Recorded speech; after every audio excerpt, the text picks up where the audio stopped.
नमस्ते दोस्तों, आप सभी का स्वागत है वेद ऋषि आयुर्वेद में।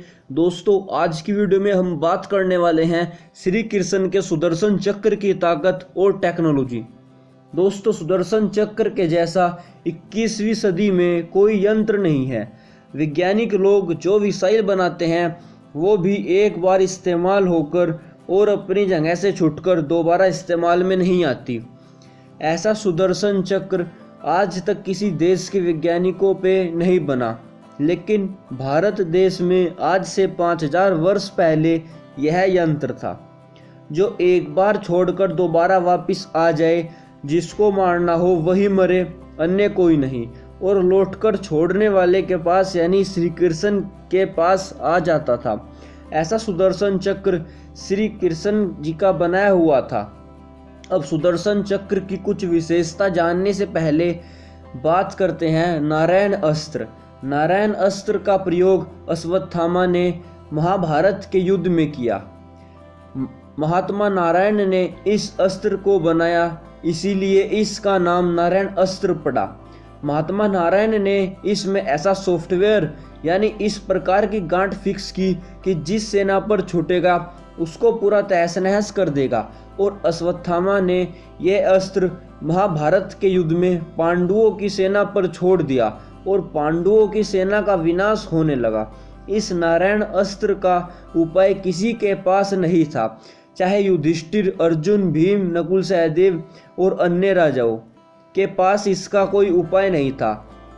सब श्री कृष्ण की ओर मुंह को देखने लगे कि ये क्या चल रहा है, कौन सा अस्त्र है, इसका क्या उपाय है। सभी पांडवों की सेना ने श्री कृष्ण की ओर देखा और कहा, हे योगीराज, आप ही इसका कुछ उपाय बताइए। श्री कृष्ण को पता था इसका उपाय, और उपाय एक ही है। और श्री कृष्ण ने श्लोक के माध्यम से सबको समझाया और कहा, शीघ्रं नश्यत शस्त्राणि वाहेभ्यश्चावरोहत् एष्योगोऽत्र विहितः प्रतिषेधे महात्मना।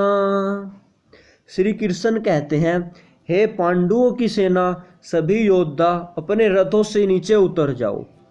सब अपने हथियार छोड़ दो और मस्तिष्क में भी इससे लड़ने यानी दुश्मन से लड़ने का कोई विचार न रखना।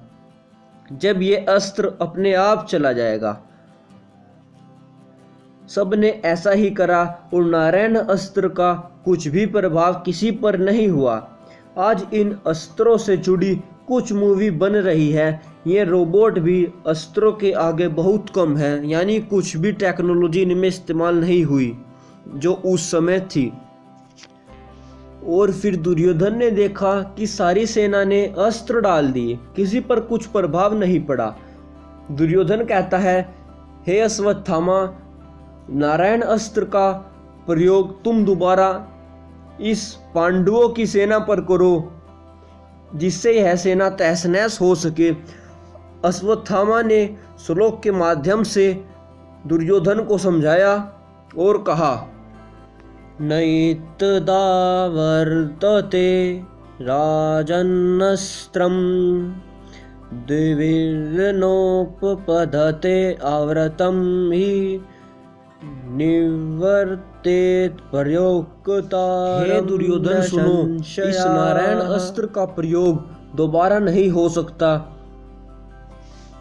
जो दोबारा कर दिया तो यह अस्त्र छोड़ने वाले को यानी हमें ही मार डालेगा। इसीलिए यह एक बार ही छूट सकता था। और इस अस्त्र में ऐसा सॉफ्टवेयर फिक्स करा है कि जब सब राजाओं ने एक बार हथियार इसके आगे डाल दिए तो यह अस्त्र दोबारा छोड़ने वाले को ही मार देता है। तो दोस्तों, भयंकर टेक्नोलॉजी उस समय थी, इतनी आज किसी वैज्ञानिक ने खोज नहीं करी।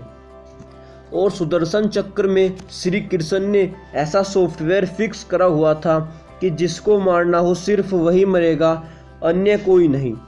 और फिर वापस छोड़ने वाले के पास आ जाता है। तो दोस्तों, आज से 5000 वर्ष पहले इस प्रकार की कई टेक्नोलॉजी थी, परंतु आज किसी देश के वैज्ञानिकों के पास ऐसी टेक्नोलॉजी नहीं है। यही सुदर्शन चक्र की खास विशेषता थी कि जिसको मारना हो उसी को ही मारेगा और मारने के बाद छोड़ने वाले के ही पास यानी श्री कृष्ण जी के ही पास आ जाता था। तो दोस्तों, हमें ऐसे अस्त्रों का अध्ययन करना, महाभारत रामायण आदि और वेद का अध्ययन करना और ऋषि महर्षि के बताए हुए आदर्शों पर चलना, यही हमारा वैदिक धर्म है। धन्यवाद दोस्तों। आपको आज की वीडियो कैसी लगी प्लीज़ कमेंट में ज़रूर बताएं।